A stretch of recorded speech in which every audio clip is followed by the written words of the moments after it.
Praise lord. కీర్తనలు 25:11 వచనం చదువుకుందాము.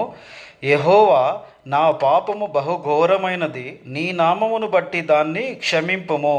ఈ విధంగా దావీదు దేవుని సన్నిధిలో ప్రార్థన చేయడం జరిగింది. దావీదు ఎందుకు ఇలా అన్నాడు అంటే, బత్షెబతో వ్యభిచారం చేశాడు దావీదు.